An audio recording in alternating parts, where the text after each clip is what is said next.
About 2 weeks ago, I did something I never thought I would in my lifetime. A 2-day long fast. All I had for 2 days was water, salt, lemon, and coffee. 0 calories. So in this very unique experience-based video, I'm going to be talking about my experience, takeaways, recommendations, and conclusive thoughts about my whole entire experience. I'm going to keep this as raw as possible so that you lot can genuinely see what I thought of this entire challenge and what I went through. So sit back, relax, take some notes if you have to, and if you do enjoy this video, please don't forget to like, share, and subscribe to the channel. Any bit of support means the absolute world to me. So honestly guys, day one was pretty straightforward. If I'm being honest, that was the day I realized that my body's a lot stronger than I actually thought. More importantly, my body is a lot stronger than my mind. Because when you start something new, initially there's always more pain, there's always more room to get used to it. But then as you do it more, you kind of get used to it. But in this situation, the first 24 hours was pretty straightforward. I wasn't really having any major cravings.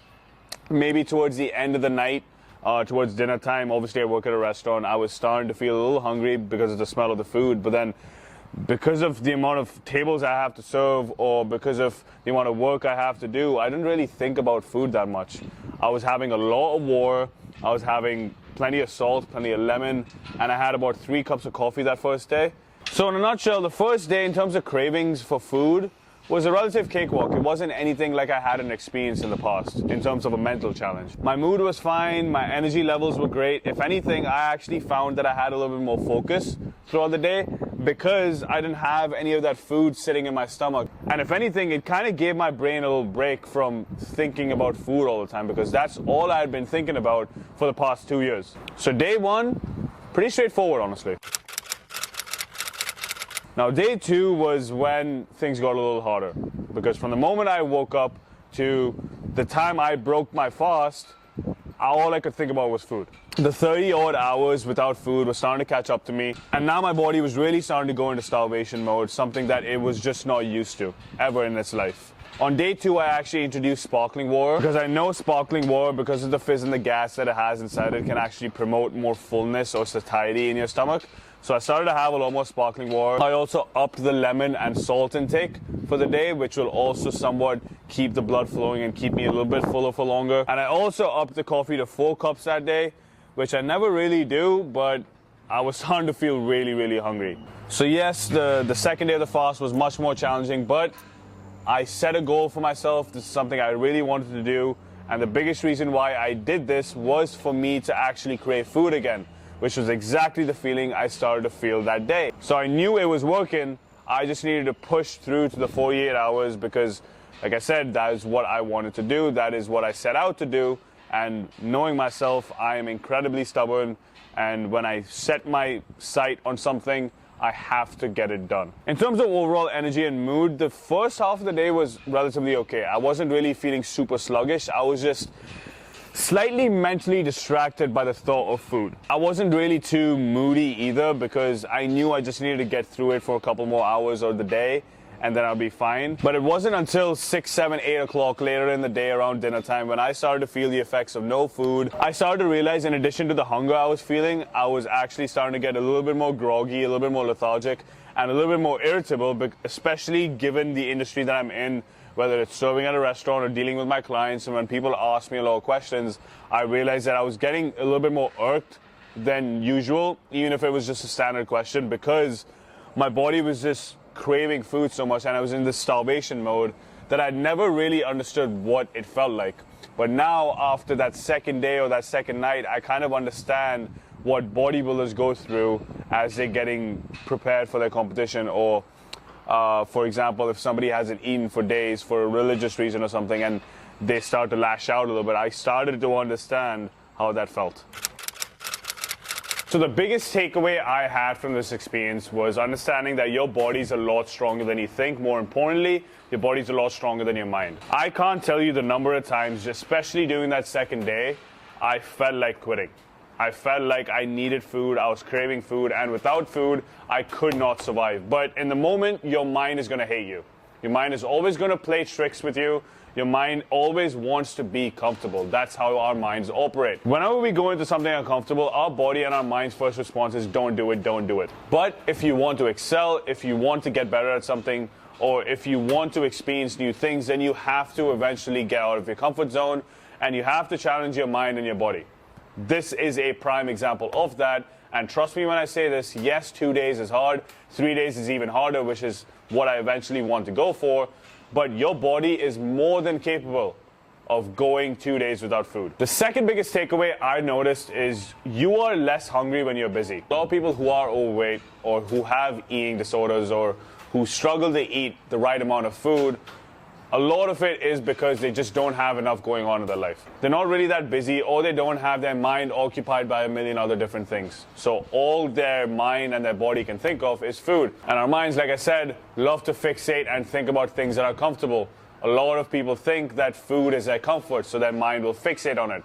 And in an effort, and as a result, they end up eating a lot more. You are more likely to eat more food if you're just sitting around on your couch doing nothing all day, because now your mind is free to wander. Your mind is free to think about food, and it's going to constantly think about food when you are hungry, when you're not doing anything. Versus when you are doing something and you have something more important on your plate, like a project at work or going out with your friends or whatever it is, something that actually means something to you and actually means something in the short term so that your mind can actually fixate on it, it will take away your focus from food. It sounds counterintuitive, but you actually want to be doing this when you are actually busy or going through your regular week or day-to-day schedule. And the third takeaway I have for you guys is you will lose a lot of weight, but I don't want you to worry about it.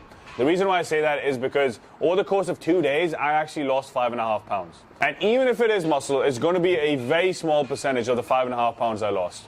Because losing muscle takes a lot more time. Your body's preferred energy sources are glycogen or glucose and fats. So all the weight that you're losing is not necessarily muscle. It is the glycogen and the water stored in your muscle.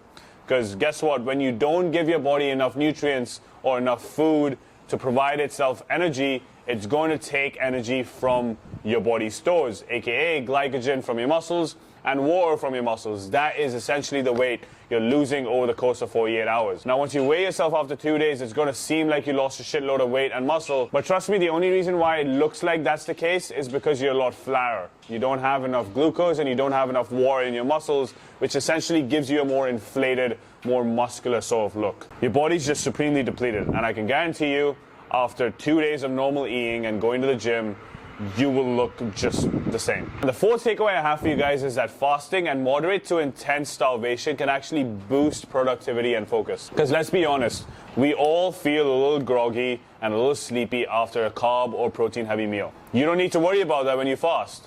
Your body is essentially running on water, caffeine, salt, and lemon. And without that food sitting in my stomach, I know this for a fact, I feel a lot lighter, I feel a lot more focused, and it takes my mind away from food as long as I'm relatively full.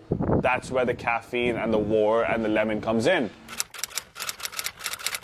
So if you guys were to try this challenge out for yourself, the first recommendation I would have for every single one watching this would be to have a clear reason as to why you're doing it in the first place. Listen, the last thing you want to do is wake up one day and decide you're not going to eat for 2 days. That's not a strong enough reason. I have been planning this for a very long time. It just so happens that 2 weeks ago happened to align everything perfectly so that I could actually focus on the fast. I was super busy at work, I was taking a deload from training, and I was trying to get my hunger back.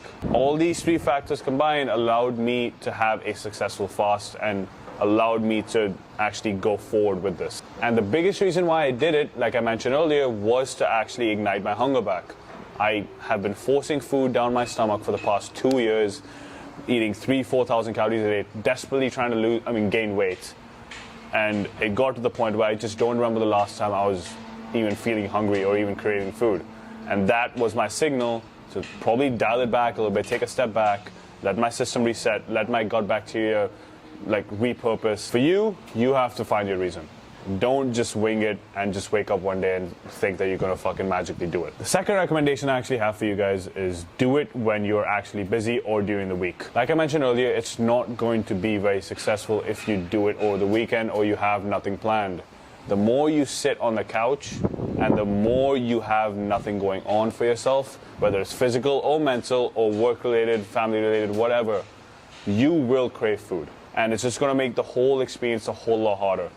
Whereas if you just do it during the week, or do it as if it's just part of your regular routine, and you're going to office if you have a 9 to 5, or if you're running a business, whatever it is, if you're a college student, and you're doing it as a regular thing in your regular day-to-day life, and you're staying busy, you are far more likely to succeed, because now you are overcoming the biggest barrier to completing the 48-hour fast, and that is your mind. Your body can handle it. I'm telling you this again, your body can handle 2 days without food. But your mind is always going to want to stay comfortable, and it's always going to want you to have more food. A third and final recommendation for you guys would be do it as a break rather than a way to lose weight. This kind of ties back into the first recommendation I made, where I did it because I needed a break from eating all that food, and I couldn't be less bothered about losing weight. In fact, that's the last thing I want to do at this given moment. But for the people who actually do want to lose some weight, I would highly advise you not do this fast, because if you start doing this fast and you think that this is a great way to lose weight, it is just not going to happen, and because it's just not sustainable. What's going to happen is you're going to go through the 2 days, and you might think that you got through it fine, and that this is the best way to lose weight in the long run and keep the weight off. But guess what? As soon as you start eating back up again, because eventually you will have to, that's how we survive. As soon as you start eating back up again, you haven't built up the necessary habits to actually keep the weight off. All you did was a temporary fasting, like calorie restriction thing. That is not what you want to do. If you're trying to lose weight, you have to keep it very systematic, you have to keep it very dialed, and you have to keep it very steady. 2 days of fasting is not a great way to lose weight. It's a great way to reset your system and treat it as a break before you go back into your real thing. So my first conclusive thought for everybody watching would be to understand that this is actually a great test to see how strong-minded you are. I think that everybody needs a couple of mental challenges now and then.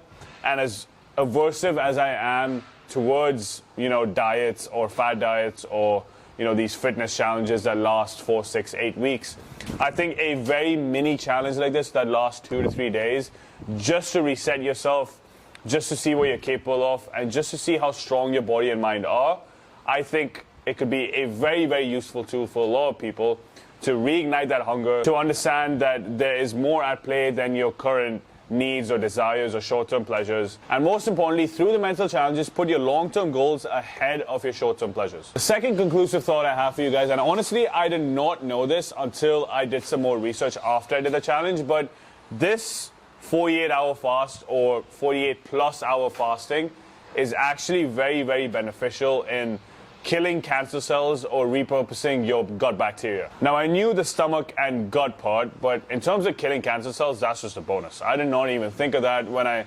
started, and the more I looked into it, doing this once a year or like twice a year has actually been shown to be very helpful in terms of killing cancer cells within your body. So listen, if that's something you're into, and if that's an additional health benefit that will allow you to do this, then by all means, go for it. And the third and arguably the most important conclusive thought in my opinion is that intermediate periods of fasting can actually help a lot of people in many ways. And I'm not talking necessarily about weight loss or, specifically health reasons. I'm talking about making more money, being more productive, having a lot more focus during work. Having a lot of food, especially carbs and protein, sitting in your stomach and trying to work is going to bring your productivity down. It's just a known fact. It's going to make you feel groggy, and that's probably the reason why a lot of people prefer those afternoon naps. But if you can eliminate that, at least for the first half of the day, then I think a lot of people can get a lot more work done in the first half of the day, so that in the second half of the day, they can focus on eating food and ease away from the work a little bit, refueling their body.